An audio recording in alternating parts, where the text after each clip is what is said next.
চাকুরি জীবন থেকে অবসর নিয়েছেন, কিন্তু যে কাজ চাকুরি জীবনে জারি রেখেছিলেন অবসরের পরেও তা অব্যাহত রেখেছেন তিনি রাজ্যের বিশিষ্ট শিক্ষক মনোজ রায়।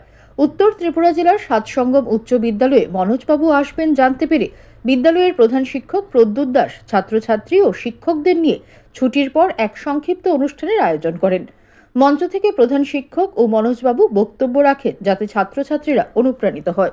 বক্তব্য শেষে বিদ্যালয়ের 20 জন ছাত্রছাত্রী যাদের অবদানে কিচেন গার্ডেনে 3টি ফুল ও সবজিতে ভরপুর হয়ে রয়েছে তাদের হাতে বিধান শিশু উদ্যান মেধা অন্বেষার পক্ষ থেকে গল্পের বই তুলে দেন মঞ্চে উপস্থিত মনোজবাবু, সাংবাদিক কাকুলি রায় ও শিক্ষকেরা। এরপর যে সকল শিক্ষকের শ্রমদানে এই বাগান 3টি গড়ে উঠেছে তাদের হাতে সংস্থার ক্যালেন্ডার তুলে দেন সংস্থার কনভেনার তথা বিশিষ্ট সমাজসেবী মনোজ রায়।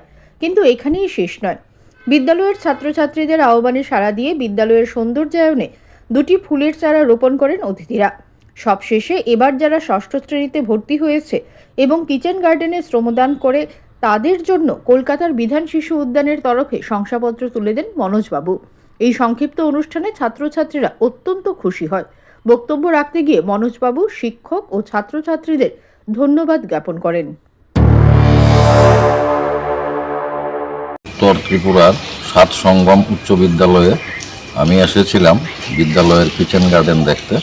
তো এখানে দেখে খুবই ভালো লাগলো যে বিদ্যালয়ের যে ছাত্রছাত্রীরা এবং শিক্ষকরা যথেষ্ট শ্রমদান করেন, ক্লাসে পড়ানোর পাশাপাশি শ্রমদান করে যে সুন্দর ফুলের বাগান এবং সবজি বাগান তৈরি করেছে, এটা দেখে আমার খুবই ভালো লাগলো। এবং তাদেরকে অনুপ্রাণিত করার জন্য যেই সমস্ত বাচ্চারা সবচেয়ে ভালো কাজ করে এবং শ্রমদান করে সেই সমস্ত প্রথম 20 জন ছাত্রছাত্রীকে বিধান শিশু উদ্যান মেধা অন্বেষার পক্ষ থেকে তাদের হাতে উপহার তুলে দেওয়া হয়েছে।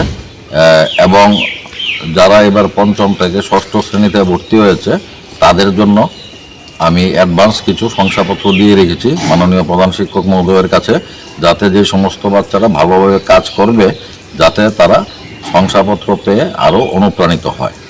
তো আমি মনোজ রায়, বিধান শিশু উদ্যান মেধা অন্বেষার রাজ্য কনভেনর। নমস্কার।